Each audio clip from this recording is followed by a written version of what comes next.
Yes, thank you, Mr. Speaker. My colleagues, I offer the following amendment, waive its reading, move its immediate adoption, and request the opportunity to briefly explain it. This amendment would provide for amendment to Section 7 of Article 5 of the New York State Constitution, consistent with the prior introduced and agreed bill language that was passed in the Senate earlier this year, Assembly Bill 6722 and Senate Bill 4611.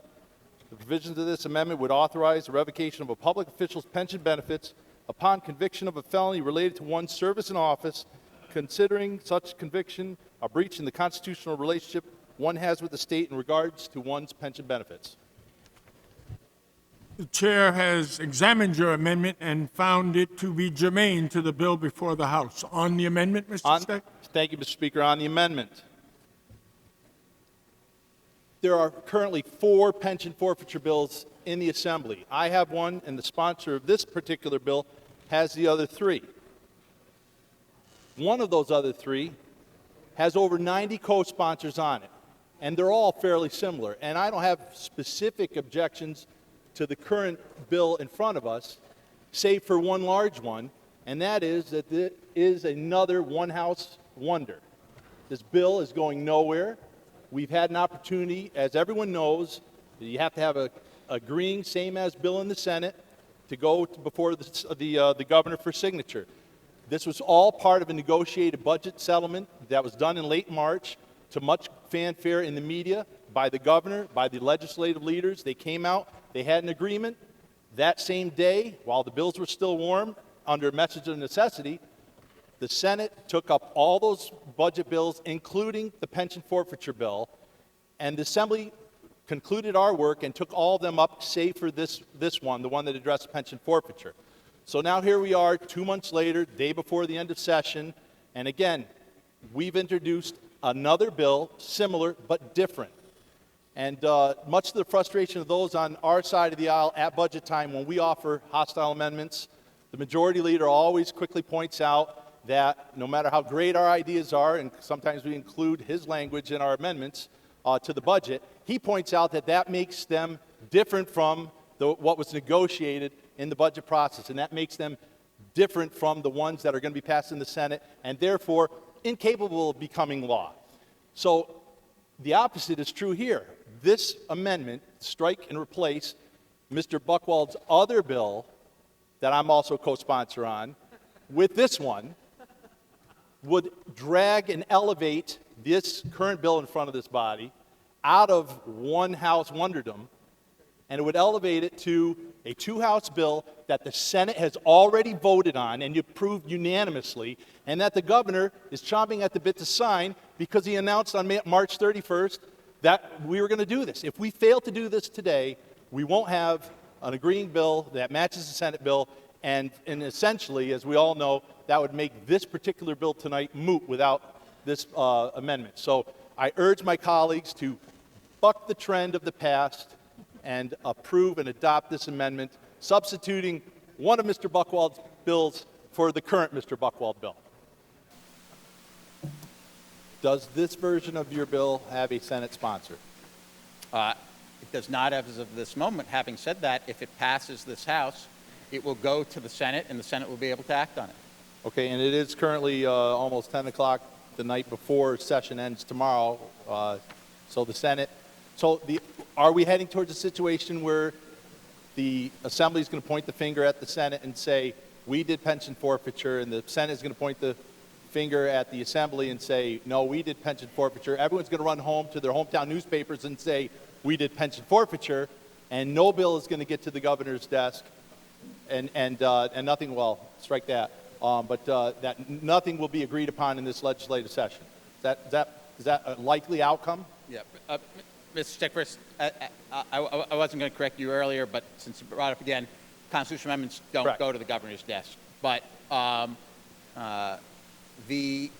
first of all, I only wish session ended tomorrow, but alas, it does not seem to be the case. Well, we don't know what the Senate will do, though, correct? So, Senate could be done tomorrow. well, they can take this up.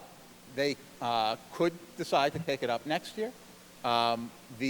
Nonetheless, I certainly think that this is responsive to the needs of the members of the public here in New York, and we almost certainly will face a situation where there are bills that we're going to vote on later this year that might not even yet be in print.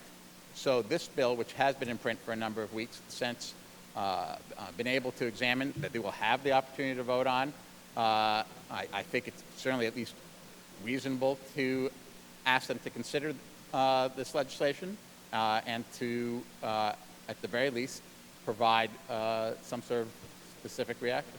All right, well, let me ask you to summarize, how is it that, I mean, what happened on March 31st? We had an agreement, right? I mean, you weren't in the room. I wasn't in the room. There were 3 or perhaps 4 men in the room. One of them, could address us on the subject. It's not here to ask right now, but, I mean, was there or wasn't there an agreement to specific bill language like there was for that stack of bills that I held up the night of March 31st that we voted on? This one was just very small by comparison. But, I mean, this isn't a complicated bill. It's a couple pages. It's a couple paragraphs. What happened on March 31st? Why did the Senate march forward and unanimously adopt that version? How did the wheels fall off? Mr. Steck, you're giving me opportunities to Yes. to correct things again that I didn't earlier. It wasn't unanimous, by the way, in the Senate. There were some no votes. Okay.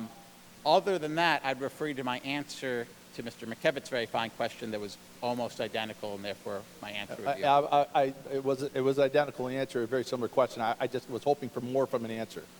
But, Mr. Speaker, on the bill.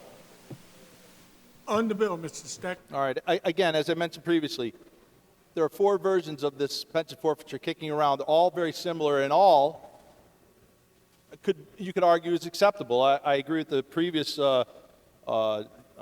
debate that was made. I think the points were made on debate that this particular version in front of us delves into such a high level of detail that, I mean it'd be akin to the Second Amendment having the safe storage language in the right to keep and bear arms should not be infringed. I mean, the purpose of the constitutional language is to be very high level, very broad. And then what's going to happen is this body and the Senate are going to debate enabling legislation. We're going to pass enabling legislation that is going to spell out exactly where this does and does not apply. And then on top of that, where there will be sentencing guidelines for judges. And then on top of that, you're going to have prosecutorial discretion and the judge's discretion as to, I mean, this bill tries to completely handcuff the entire process and try to war game every possible scenario of how somebody that works for the public, for the taxpayer, can do wrong, abuse their office, get in trouble, and then say, well, the janitor doesn't lose his pension, but the truck driver does if it's a Tuesday. I mean, this bill is in such level of detail, it's ludicrous. The purpose of the Constitutional Amendment is to offer enabling broad legislative language that will allow future legislation to go into a little more depth. And now, a cynic would suggest that we're playing games here in an effort to dodge the situation where we actually agree with the Senate on legislation, and this moves forward. And we are setting ourselves up for running home to the newspapers and saying, we did this, aren't we great, knowing that the other house's version doesn't match our own, and it goes nowhere.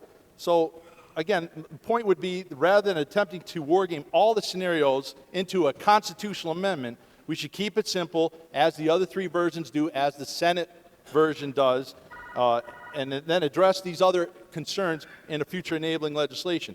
But the reason why we're doing this and why this is important and why I've spent time tonight late into the session on our last week of session, I don't often tie up the chamber, but this is important because we're talking about our credibility. We're talking about the legitimacy of the state legislature as leaders moving forward, representing the public, representing the taxpayers, representing justice.